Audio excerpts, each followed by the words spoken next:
성도님들이 다 되기를 바라겠습니다.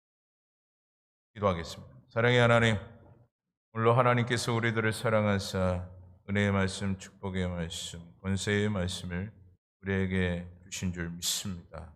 오늘도 듣는 대로 우리의 심령에 새기게 하여 주옵시고, 또한 모든 생활권에 오늘도 말씀을 듣는 대로 변화의 역사가 일어나게 하여 주옵소서. 또한 말씀 듣고 세임 공급받아 오직 하나님의 자녀로서의 합당한 삶을 살아갈 수 있도록 은혜 주시리라 믿사오며 예수 그리스도의 이름으로 기도드립니다. 아멘. 우리 옆에 분과 이렇게 인사했으면 좋겠습니다.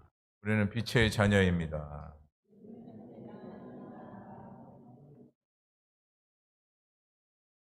지금까지 수많은 책들을 계속해서 보면서 또 보지만 유독이 제가 힘들고 어려울 때 고민이 되는 그런 일들이 있을 때마다 항상 꺼내보는 한 권의 책이 있습니다.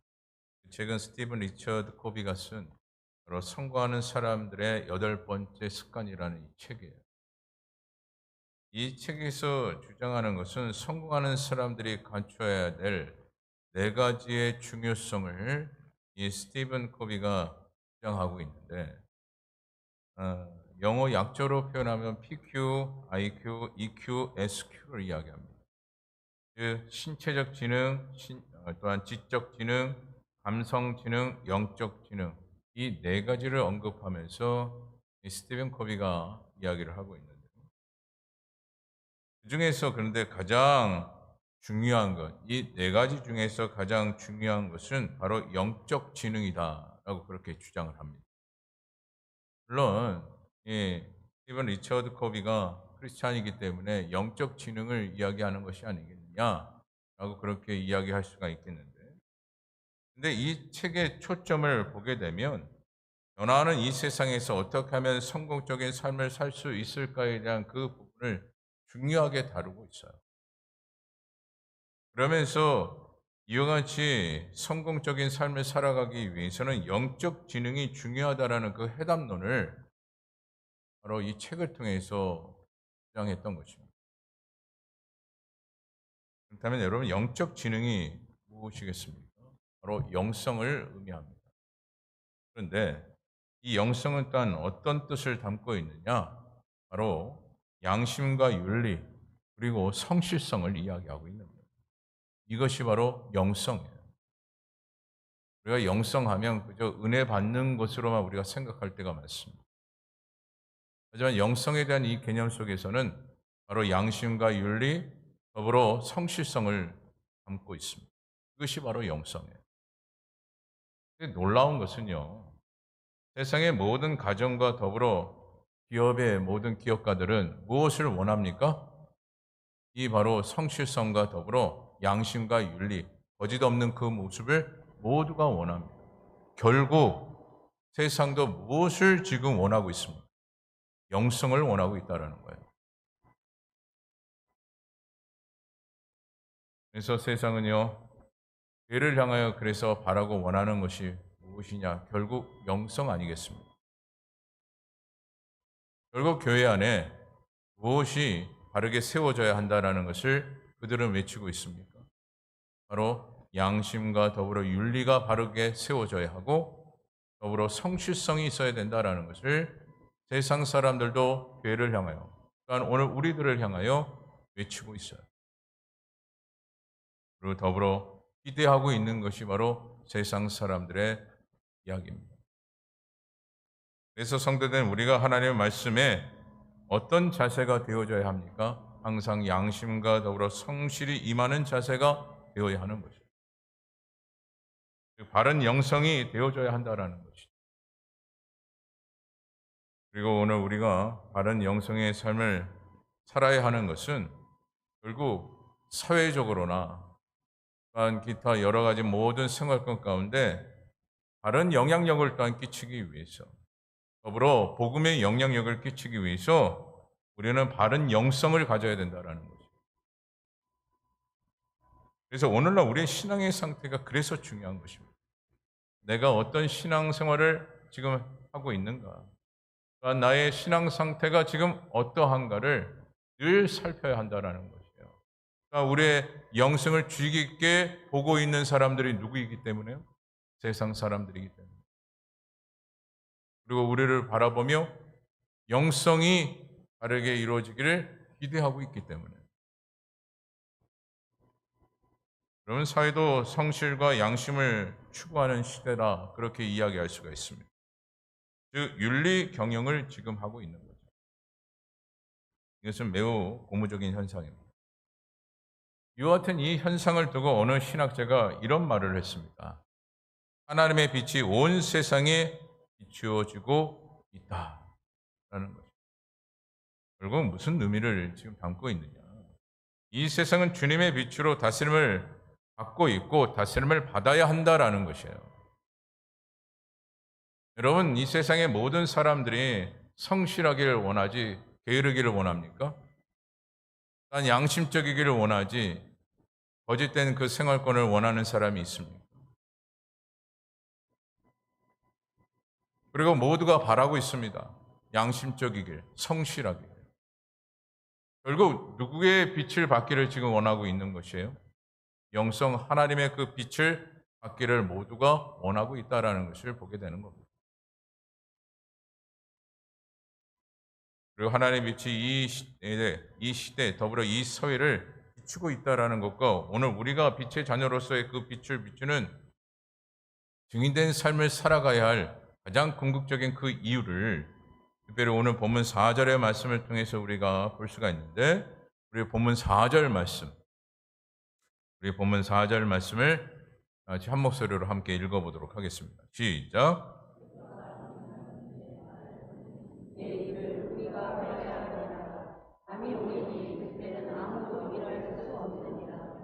아멘. 이 말씀은 주의 빛이 비추어야 하나님의 일을 할 수 있다라는 것을 말씀하고 있는 말씀이 오늘 본문 4절의 말씀이에요. 이것은 또한 무엇을 의미하고 있느냐? 이 세상은 하나님의 빛 아래 있다라는 것입니다. 믿으십니까? 주님의 빛이 비춰져야 이 땅에는 비로소 바른 생활이 되어진다라는 것이에요. 결국 하나님의 그 권세의 다스림이 있어야 이 땅이 온전하게 또한 바르게 살아갈 수 있는 길이 열리게 된다라는 것을 의미하고 있는 것입니다. 그리고 오늘 우리도 주의 빛을 받는 주의 백성이 아니겠습니까? 이와 같이 오늘날 우리의 빛의 자녀요, 또한 빛을 받는 주의 백성으로서 우리는 주의 일들을 감당하는 그 모든 일에 있어서 내 생각, 내 판단대로 그 일을 감당하는 것이 아니라 누구의 빛을 받아야 감당할 수 있습니까? 주님의 빛을 받아야만이 우리가 주의 사역을 감당하되 온전하게 감당할 수 있는 거예요. 여러분, 내 힘으로 주의 사역을 감당하면 쉽게 지칩니다. 때로는 짜증도 나고요, 화도 납니다. 하지만 주의 빛으로 주님의 그 능력과 은혜로 주의 사역을 감당하면 어떻습니까? 힘든 일이 있어도 오히려 그 힘듦이 은혜가 되어져요. 어려움이 있어도 그 어려움조차도 감사가 되어집니다. 하지만 육의 힘으로 우리가 그 일들을 감당하다 보면 쉽게 지칠 수밖에 없습니다. 힘들 수밖에 없어요. 어려울 수밖에 없어요. 그래서 오늘 우리는 늘 무엇의 빛을 받아야 하겠습니까? 주의 빛을 받는 자가 되어져야 합니다. 그래야만이 주의 일을 감당할 수 있기 때문에 그것이 바로 오늘 본문 4절의 말씀이에요.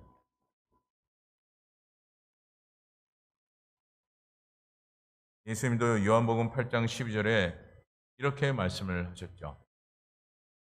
요한복음 8장 12절 말씀 우리 다 같이 한 목소리로 함께 읽어봅니다. 시작. 예수께서도 말씀하여 이르시되 나는 세상의 빛이니 나를 따르는 자는 어둠에 다니지 아니하고 생명의 빛을 얻으리라. 아멘. 이 말씀에 보면 예수님 자신을 뭐라고 소개를 하고 있습니까? 나는 바로 세상의 빛이라 이렇게 말씀을 하고 계셔요. 그러므로 주의 자녀들은 우리도 어떻게 살아가야 하겠습니까? 빛으로 살아가는 자가 되어져야 합니다. 그리고 빛으로 살아간다는 것은 거짓 없이 성실하게 살아가라는 얘기예요. 하나님의 백성답게 살아가라는 얘기예요. 오늘 우리는 사람의 마음을 흔들고 거짓된 것이 일상생활로 살아가는 삶이 돼서는 안 돼요. 어떤 생활이 되어져야 하겠습니까? 오히려 사람의 마음에 함께 합하며 그의 상처가 있다면 위로해주고 또한 그가 힘들어하면 같이 협력할 수 있는 그런 생활이 오늘날 우리의 생활이 되어져야 하고 또한 언제 어디서나 항상 진실한 그 생활권이 되어져야 한다는 것. 오늘 우리는 빛의 자녀로서 거짓됨이 없어야 됩니다. 늘 진실한 그 생활권이 되셔야 돼요. 그 말씀을 증거적으로 말씀하고 있는 한 구절이 있는데 그 말씀이 이사야서 60장 1절 말씀이에요. 이사야 60장 1절 말씀 우리 다 같이 한번 읽어보도록 하겠습니다. 시작. 일어나 빛을 발하라. 이는 내 빛이 이르렀고 여호와의 영광이 내 위에 임하였습니다. 아멘.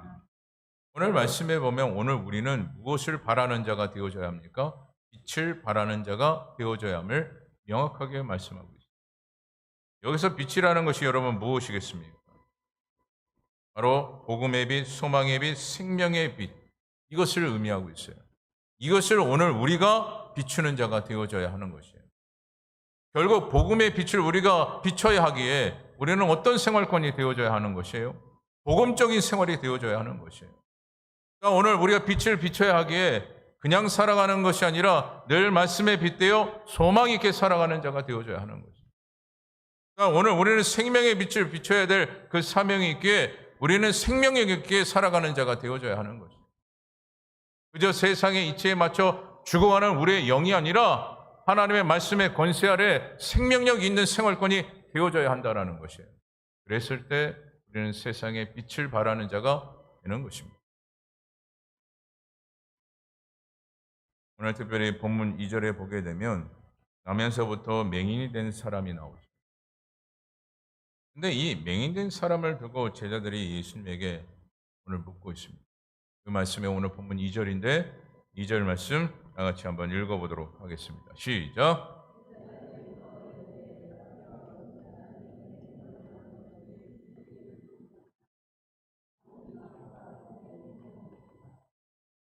지금 제자들은 맹인이 겪고 있는 고난의 원인이 무엇인지를 질문함과 동시에 그 원인이 죄라고 단정하며 지금 질문을 하고 있다는 거예요. 질문하는 것까지는 좋은데 그 질문 속에서 이럴 수밖에 없죠! 라고 단정하며 지금 이 제자들은 예수님에게 묻고 있습니다. 그러나 예수님께서는 본문 3절에 이렇게 대답을 하십니다. 본문 3절 말씀 다 같이 한번 읽어봅니다. 시작.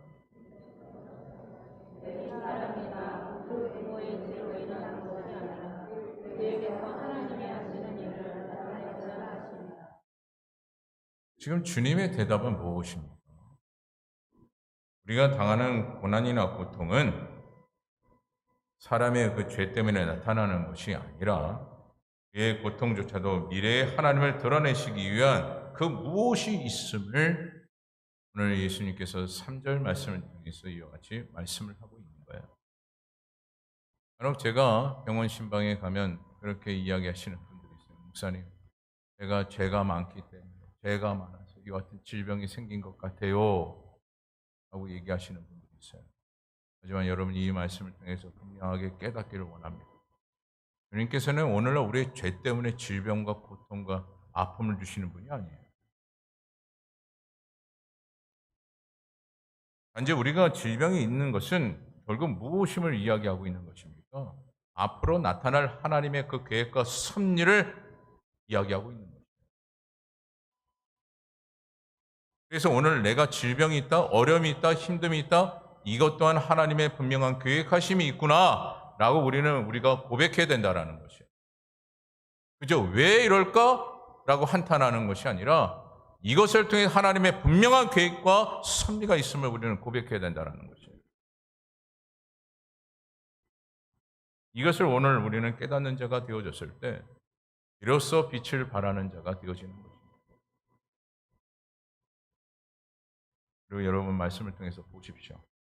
결국 하나님께서 그 맹인된 자의 그 질병을 통해서 결과적으로 보이신 것이 무엇입니까? 하나님의 영광이었어요. 오늘 이것을 우리가 반드시 깨달아야 합니다. 우리가 예수 그리스도를 믿는 주의 백성으로서 빛의 자녀라고 한다면 이 또한 하나님의 영광이 되도록 더 하나님을 의지하고 소망 가운데 두는 생활권이 되어져야 한다는 것입니다. 그저 왜 이럴까, 왜 이럴까, 왜 이래야 되나? 라고 우리가 불평불만하는 것이 아니라 여기에 따르는 하나님의 분명한 섭리와 계획이 있고 이것을 통해 하나님의 영광이 되어줄 수 있다는 확고한 그 신념이 우리에게 있어야 된다는 것입니다. 그리고 여러분, 오늘 우리들에게 직면한 고통과 고난이 있다면 그것은 하나님의 섭리 가운데 한 과정임을 믿으십시오. 그리고 더 나아가 하나님께서는 그 고난과 고통을 어떻게 하시느냐? 반드시 지나가게 하신다. 왜 그럴까요? 왜 그렇게 하실까요? 우리를 하나님의 도구로 선택하셨기 때문에 그리고 쓰임받는 도구로 사용하시기 위해서 하나님께서는 그와 같은 그 고통과 시련과 아픔을 그냥 내버려 두시는 것이 아니라 반드시 지나가게 하시는 분이죠. 이 믿음을 우리가 소유해야 합니다. 그리고 이 믿음을 소유했을 때 비로소 빛의 자녀로서에 대한 바른 모습, 바른 영성을 우리가 갖추게 되어지는 거예요. 그래서 오늘 우리는 빛된 자의 모습으로서 사명을 감당하되 전적으로 하나님의 그 능력의 손길을 의지하며 하나님의 섭리 안에서 감당하기를 소망하고 또 소망하는 주의 백성들이 다 되어야 할 줄 믿습니다. 그렇다면 오늘 우리들은 하나님의 일을 맡은 자, 즉 하나님의 사명을 감당해야 하는 자들로서 어떻게 해야 빛을 비출 수 있는 것인가? 그것을 세 가지로 말씀을 드리고자 하는데, 첫째로 우리의 잘못된 생각, 그 생각으로 세상의 빛을 가리는 자가 되지 말아야 합니다.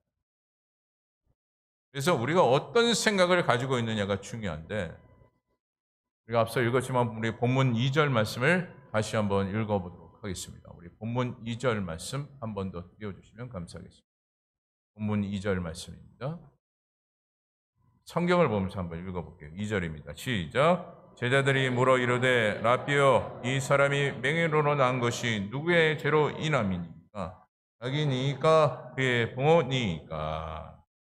지금 제자들은 잘못된 지식과 생각을 가지고 있음을 오늘 본문 2절의 말씀을 통해서 보게 되는 것이죠. 무엇이 잘못된 것입니까?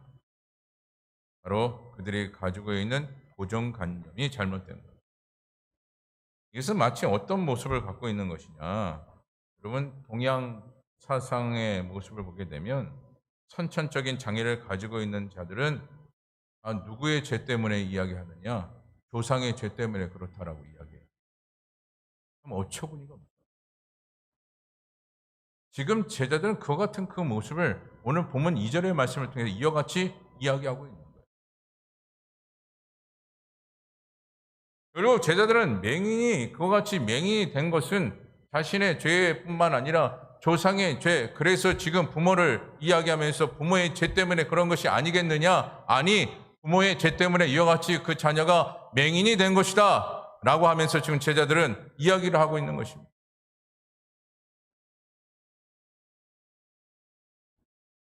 여러분 오늘날 우리도 그렇습니다.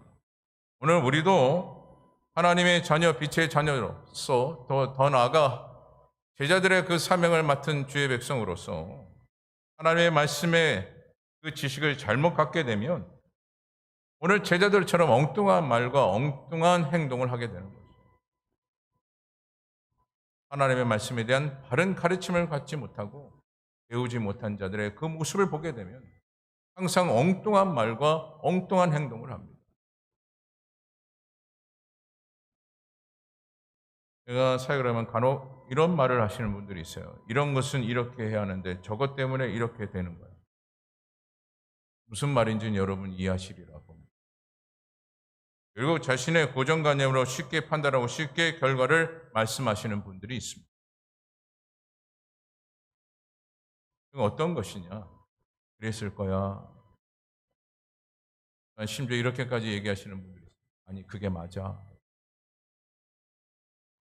아무리 제가 말씀을 통해서 보여주며 얘기를 해도 아니야, 아니야, 아니야. 이게 맞아, 이게 맞아, 이게 맞아. 설명을 해도 아니야, 이게 맞아, 이게 맞아, 이게 맞는 거야. 그렇게 얘기하시는 분들이 있어요. 여러분, 이와 같은 이 모습은요, 주님의 빛을 가리는 것입니다. 저희 이모님이 늦게 예수를 믿으시고 신앙생활을 하시면서 주님의 품에 안기셨는데 예수 믿기 전 일입니다. 저희 이모님 예수 믿기 전에 그러니까 이렇게 복음을 전하면 저희 이모님이 이런 말씀을 하셨어요. 아무리 예수를 믿어도 재우야 삼재는 면하기가 힘들다. 이렇게 이야기하셨어요. 예수를 믿는데 삼재를 면하기가 어렵다? 도대체 삼재가 뭔가? 그냥 궁금해서 한번 찾아봤어요. 네, 그 삼재라는 것은 세 가지의 재앙을 이야기하더라고요. 그 세 가지의 재앙이 뭔가 봤더니 보병재, 영역재, 기근재를 이야기하더라고요. 이렇게도 표현합니다. 수재, 화재, 풍재라고 그렇게 표현을 해요. 먼저 도병재라는 것이 뭔가 봤더니 무기로 인한 그 재난을 이야기하고 있는 것이고 영역재라는 것은 전염병이나 질병으로 나타난 그 재난을 이야기합니다. 그리고 기근재라는 것은 굶주려 죽는 일, 그것을 이야기하고 있는 것이 바로 기근재라 그렇게 이야기하더라고요. 여러분, 예수를 믿고 있음에도 불구하고 이와 같이 세상의 지식을 담고 세상에 빗대어 세상의 지식으로 하나님의 일들을 감당하게 되면요. 무엇을 가리게 되느냐? 바로 주님의 그 빛을 가리게 되어지는 거예요. 하지만 오늘 우리는 하나님의 자녀로서 어떤 생활관이 되어져야 하겠습니까? 하나님의 자녀로서 세상의 잘못된 지식을 도입하는 자들이 아니라 하나님께서 우리에게 생명과 같이 주신 하나님의 말씀을 가지고 빛을 발하는 자가 되어져야 할 줄 믿습니다. 그래서 우리가 하나님의 말씀을 알아도 그냥 아는 것이 아니라 제대로 알아야 되는 거죠. 바르게 알아야 되는 거죠. 그래야 오늘 제자들처럼 엉뚱한 말, 엉뚱한 행동을 하지 않겠죠. 우리는 배우고 또 배워야 한다는 거죠. 둘째로 교만 때문에 빛을 가르는 자가 되지 말아야 합니다. 본장 40절의 말씀을 다 같이 한번 보도록 하겠습니다. 요한복음 9장 40절 말씀, 요한복음 9장 40절 말씀, 우리 다 같이 한 목소리로 함께 읽어봅니다. 시작.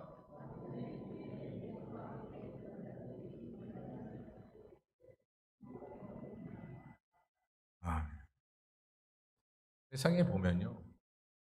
전문가가 아님에도 불구하고 조금 더 안다고 해서 모든 것을 다 아는 것처럼 얘기하시는 분들이 있어요. 무슨 뭐라고 합니까? 교만입니다.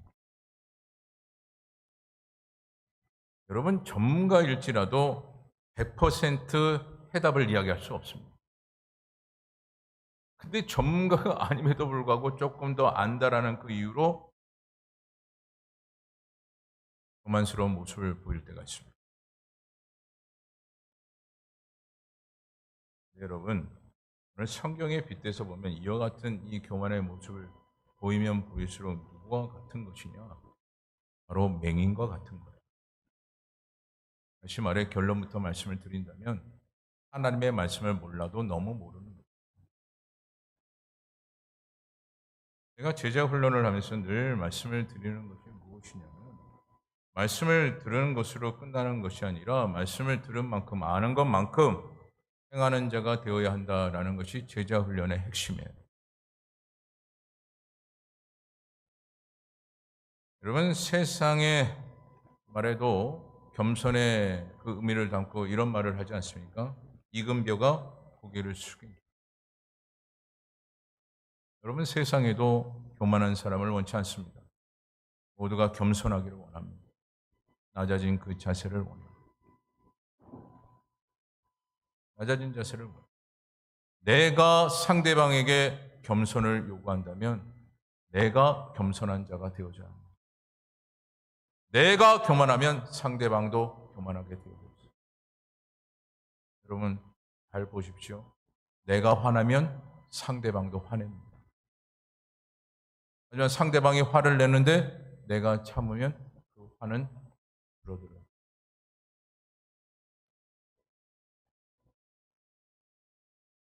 그래서 오늘날 우리에게 주님께서 겸손을 요구하는 그 참된 의미가 무엇인지 우리는 깨닫는 자가 되어져야 합니다. 그리고 여러분, 기억하십시오. 왜 말씀에 특별히 겸손하지 못한 자들의 모습을 보게 되면요, 바로 영적인 눈이 멀어지고 말씀에 대한 판단력을 잃게 된다는 거죠.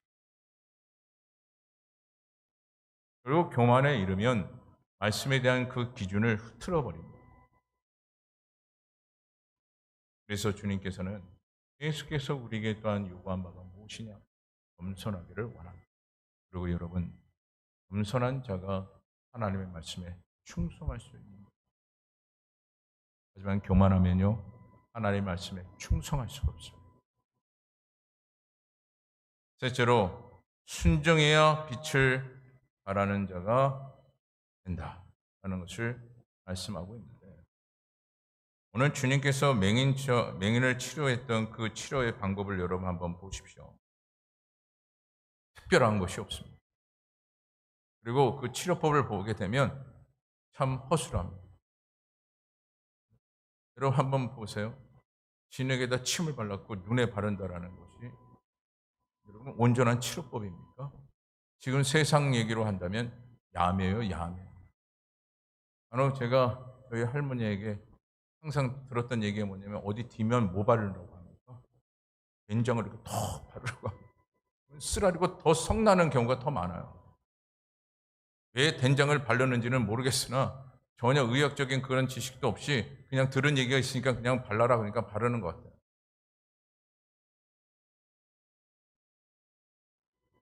여러분, 그런데 보세요. 주님의 그 치료 방법이 너무나도 허술합니다. 그런데 맹인이 눈을 뜰 수 있었던 것은 무엇이었습니까? 그 허술한 방법으로 그가 눈을 떴던 것이 아니라 그의 순종으로. 방법은 매우 허술했으나 그의 질병이 나음을 받을 수 있었던 것은 그의 순종. 그의 질병이 나았을 뿐만 아니라 오늘 말씀대로 보면 복음의 빛을 발하는 자가 되었다라는 것입니다. 오늘도 우리가 문제가 있을 때마다 항상 이야기하는 것이 뭡니까? 그 해결책을 이야기하는 것이 무엇이에요? 기도하자. 여러분, 기도한다라는 것이 얼마나 허술합니까? 방법으로 이야기한다면.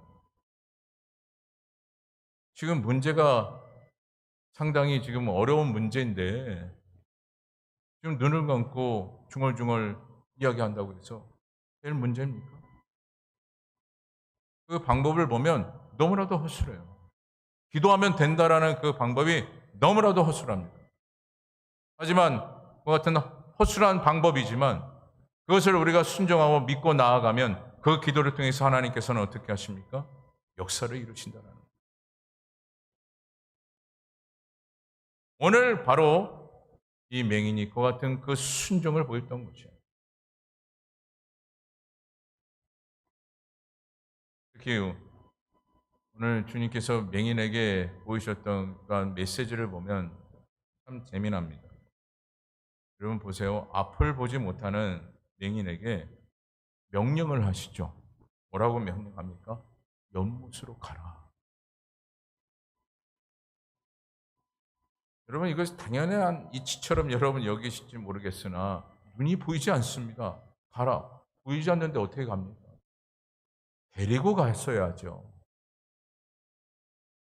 그런데 데리고 간 것이 아니라 가라라고만 말만 하셨어요. 어떻게 보면 맹인 입장에서 지금 보이지 않는 사람한테 놀려? 라고 하면서 그 맹인은 불평을 했어야만 했습니다. 하지만 이 맹인은 전혀 불평하지 않았어요. 보이지 않는 자신의 그 처짐에도 불구하고 주님께서 가라라는 이 명령 앞에 순종하였습니다. 그가 눈을 뜨는 놀라운 역사와 기적을 맛보게 되었던 것이죠. 오늘 우리도 마찬가지입니다. 우리도 빛의 자녀로서 순종하지 못하면 하나님의 역사는 없습니다. 하나님의 역사를 여러분 기대하신다면 오늘 우리는 무엇하는 자가 되어야 합니까? 순종. 순종하는 자가 되어야 합니다. 목사님이 이런 말씀을 하시더라고요. 세상에 콩나라 판나라 간섭하고 방해하는 사람이 100명, 1000명, 10,000명보다 순종하는 사람을 주님이 원하시고 순종하는 자들의 사역을 주님께서 인정하시며 가장 기뻐하신다. 참 의미 있는 이야기 같습니다. 하나님께서는 오직 누구를 원하십니까? 순종하는 그 한 사람을 원하십니다.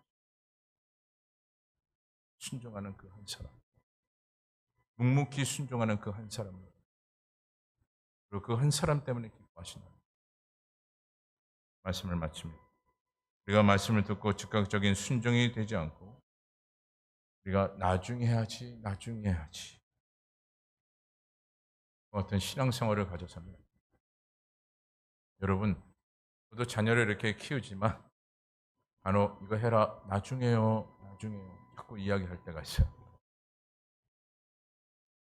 근데 나중이라도 하면 좋은데 결국 안 해요.